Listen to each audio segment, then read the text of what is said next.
This is KGW News at noon. And there's growing fallout over the future of abortion in America. Earlier this week, Politico published a leaked draft opinion indicating a majority of the U.S. Supreme Court would vote to overturn Roe v. Wade. Bree Jackson has the latest.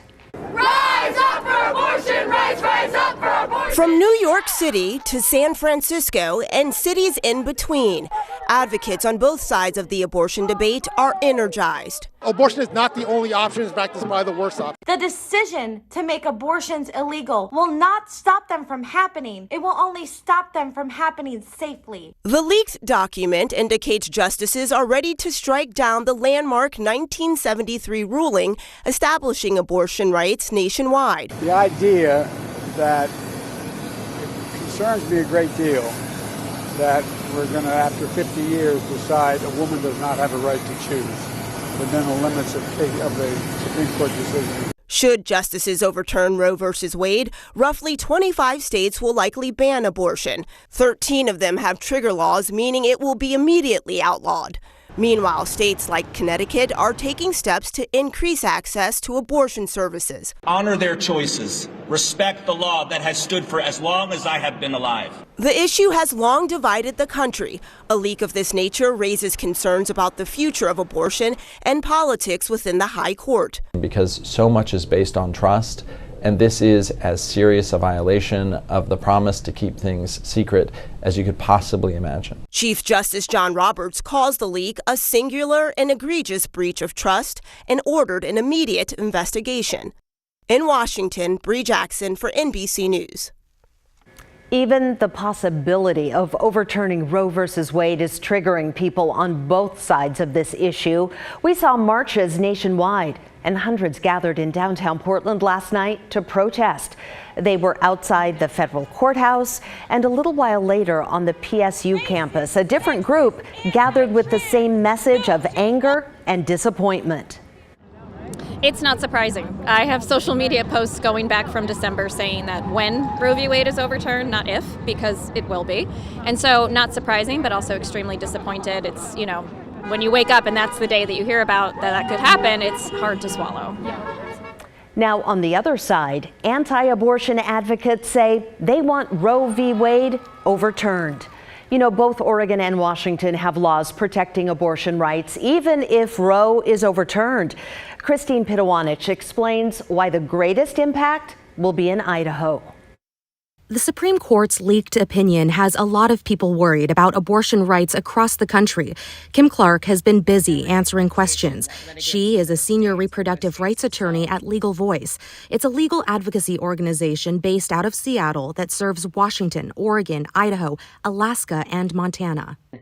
Abortion will still be legal in Washington and Oregon because both states have state statutes that have strong protections for access to abortion in Washington and Oregon.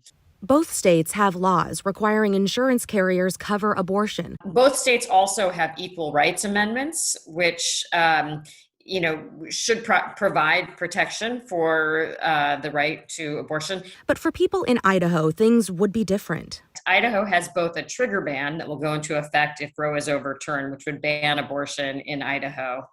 But it also passed a Texas SB 8 lookalike statute that enables family members to bring private causes of action against abortion providers.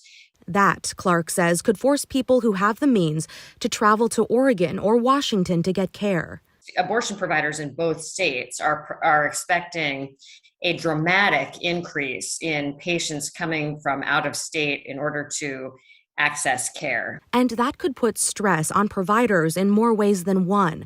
States banning abortion, if Roe v. Wade is overturned, could sue providers in the Northwest. We're not under any illusion that the states that are banning abortion will stop at banning abortion just within their borders. Who knows what changes will come? Former Oregon Representative Jeff Barkley was one of the chief co-sponsors of the 2017 bill that would later become an Oregon law protecting abortion access.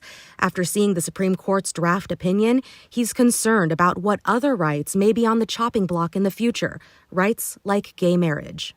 We're seeing attacks on gays and trans people. This is kind of they're breaking the dam open with this one, and I worry about the future. Christine Pitawanich, KGW News. The leak of the draft opinion comes about 2 weeks ahead of Oregon's primary election. Yesterday, KGW hosted a debate with leading Republican candidates for governor, and no surprise, abortion rights were the leading topic. We asked them where they would stand on abortion if the Supreme Court were to overturn Roe v. Wade. We need to support women's health. It's really an important part. Oregon is pro-choice. I'm pro-choice, and we should remain that way. My effort will be on to better support pregnant women in their pregnancy after their children are born. I would pull back taxpayer funding for abortions. That would be a goal. And I would try to get back to where most Oregonians that as polled are now, which is only up to the second trimester. I will sign any piece of pro-life legislation that comes across my desk. Former House Republican leader Christine Drazen dropped out of the debate just a couple of hours before it started, but she didn't give a reason. You can watch the full 90 minutes right now on KGW.com or on our YouTube channel. And by the way, the leading Democratic candidates, Tina Kotek and Tobias Reed, along with unaffiliated candidate Betsy Johnson, have all confirmed their support for abortion access. And stay with KGW for continuing coverage. We will have the very latest on the Supreme Court decision whenever it comes down, and that is expected to happen in a month or so. Look for updates on air and online at KGW.com. Other news now, detectives are investigating an early morning homicide in Southeast Portland. Officers responded to reports of a shooting at Southeast Division and 28th Place. They found a man dead inside an apartment. This is in the Hosford Abernathy neighborhood just down the street from Hosford Middle School. Police say the shooter left before they got there. So far, no one has been arrested, and police have not named a suspect. We have an update on last week's deadly car crash in Beaverton involving 5 students from Southridge High School. Beaverton police told KGW the teenage driver is under investigation for a traffic-related offense. According to police, the car carrying those 5 students ran a red light at TV Highway and Murray Boulevard, then hit the patrol car of a Washington County Sheriff's deputy. Deputy Michael Schroeder remains in critical condition.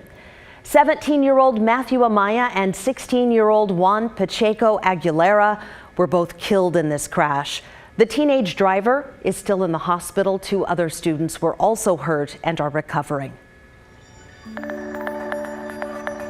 Let's take a peek outside on this Wednesday afternoon. That's the view from our Wells Fargo Skycam. I think I can make out Mount St. Helens in the distance, but we've got some of those high hazy clouds out there. Rod, I don't care. Hazy sunshine is fine. Enjoy it now because things are changing soon. Yeah, and we are on track to get up into the 70s this afternoon. I spent the morning out in Vernonia meeting folks and doing a Rod on the Road piece that we'll have for you coming up on KGW News at sunrise. So my point is, what a fabulous morning to be outdoors. You can see cloudiness. This is high, thin stuff. You almost have to look carefully on the satellite picture to see it. It's clearer down in Eugene, and really it's pretty clear across much of our area, except for the northwest corner and down along the coast into Newport. So here's Newport, Uquinta Bay. That's kind of like Portland with the high, thin, hazy overcast, as Brenda mentioned, 55 degrees there. Similar scene in downtown Portland. Light winds, so it's really nice out. We're now at 61, so I don't know how we don't at least climb up to 70 or better. And if we hit 70, it will only be the 4th time we will do so this year to date. 61 right now, 73 at 4, still dry this evening, 65 at 8 o'clock. Yes, we have a lot of rain that starts early tomorrow morning. We'll have that forecast through Mother's Day weekend coming up. Big weekend. Thank you, Rod. The Oregon Rail Heritage Foundation is now selling tickets for a special train ride around Portland. All right, Rod, we're going to come back to you. There we go. Mother's Day is when this excursion is happening, and it's a 45-minute round trip called the Celebrate Mom Express. It leaves from OMSI and follows the Springwater Corridor to Oaks Park and back. You can buy tickets online.